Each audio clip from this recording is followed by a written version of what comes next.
Gita press को साल 2021 का गांधी शांति पुरस्कार दिए जाने का मामला अब गर्माता जा रहा है, क्योंकि कांग्रेस के नेता जयराम रमेश इस बात को लेकर शुरुआत में हमलावर हो गए थे कि उन्होंने इस बात की तुलना गोडसे को पुरस्कार देने की तुलना में बता दिया था। अब कांग्रेस गीता प्रेस को पुरस्कार देने की तुलना सावरकर और गोडसे से कर रही है, तो वहीं भाजपा ने कांग्रेस को घमंड में चूर बता दिया है। धर्म, संस्कृति और परंपरा को समेटे हुए गीता प्रेस को साल 2021 में गांधी शांति पुरस्कार दिए जाने का ऐलान किया गया था। अब इसके बाद इस मामले पर सियासत छिड़ गई है, जब से जयराम रमेश ने यह ट्वीट किया है कि इस पुस्तक को, यानी कि इस संस्था को जिसने प्रेस के लिए एक बहुत ही महत्वपूर्ण काम किया है और साथ ही हिंदू धर्म की बातों को देश विदेश तक पहुंचाया है, इसको पुरस्कृत करना यानी कि नाथूराम गोडसे को पुरस्कृत करने के बराबर है। अब यह मामला तूल पकड़ता जा रहा है, क्योंकि गांधी शांति पुरस्कार महात्मा गांधी द्वारा स्थापित आदर्शों को श्रद्धांजलि के रूप में 1995 से भारत सरकार के द्वारा शुरू किया गया था।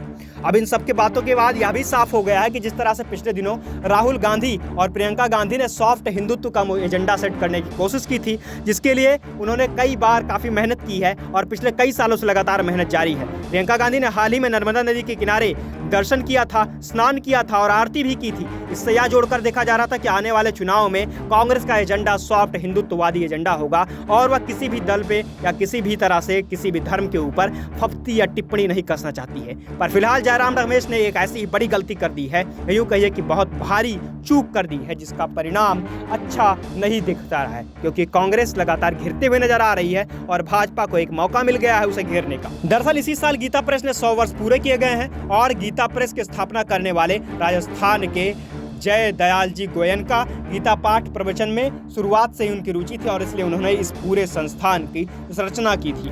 अब कांग्रेस के वरिष्ठ नेता जयराम रमेश ने अध्यक्ष मुकुल द्वारा लिखित Gita Press and the making of Hindu India का कवरेज पेज साझा किया है और इसके साथ तर्क करते हुए कहा है कि ये किताब बहुत अच्छी जीवनी है। उन्होंने कहा कि लेखक में इसमें संगठन में महात्मा के साथ तकरार भरे संबंधों और राजनीतिक धर्म के साथ सामाजिक एजेंडे के साथ चल रही लड़ाइयों का खुलासा किया गया है। गीता प्रेस को गांधी शांति पुरस्कार देना सावरकर और गोडसे को पुरस्कृत करने जैसा है। ये फैसला एक उपहास की तरह है, ऐसा जयराम ने अपने ट्वीट में लिखा था।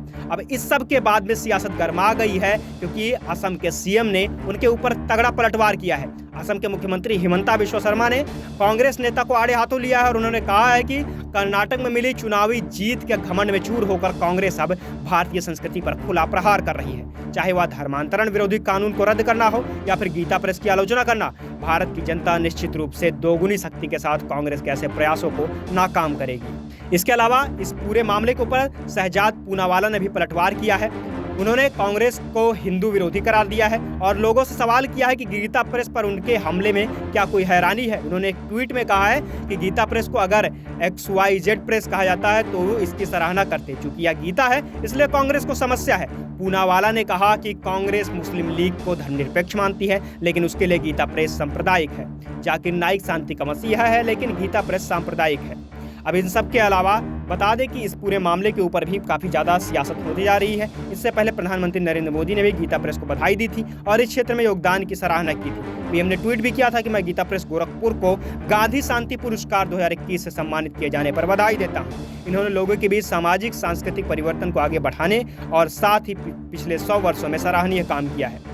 यूपी के सीएम योगी आदित्यनाथ ने भी पूरे मामले को बहुत ही अच्छा बताया था और सम्मानित किए जाने पर बधाई दी थी, पर अब कांग्रेस का एजेंडा इसके खिलाफ है। बताया भी जा रहा है कि कांग्रेस के बड़े नेता इस बात से सहमत नहीं है जिस तरह से जयराम रमेश ने ट्वीट किया है।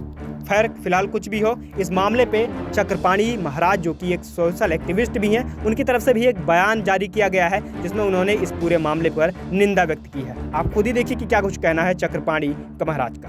यह अब स्पष्ट हो चुका है कि कांग्रेस पार्टी बिल्कुल हिंदू सनातनियों का बिल्कुल विरोधी है। जिस प्रकार से सरकार द्वारा, केंद्र सरकार द्वारा यह बहुत ही अच्छा निर्णय लिया गया कि गीता प्रेस गोरखपुर, जो गीता प्रेस के माध्यम से सनातन धर्म के अनेक साहित्य सस्ते दामों पे घर घर तक सुलभ हो सकता है, मिलता है और सदियों से उसका अध्ययन लोग करते आए, हिंदू सनातनी और सभी लोग करते हैं। उसको जब गांधी शांति पुरस्कार की घोषणा सरकार द्वारा, केंद्र सरकार द्वारा किया जा रहा है, तो कहां तक सरकार को धन्यवाद देगी कांग्रेस पार्टी। उस पे जयराम रमेश, जो उनके वरिष्ठ नेता है कांग्रेस के, जिस प्रकार से भी स्मरण कर रहे हैं और ये कह रहे हैं कि ये तो सावरकर और गोडसे को सम्मान देने के समान है। जो गांधी जी खुद राम वो करते थे, राम का नाम लेते थे, जो सनातनी थे, आप जरा सोचो, उनके वो तो गांधी जी होंगे तो उनकी आत्मा प्रसन्न हो रही होगी, लेकिन ये जो फर्जी गांधी है, जो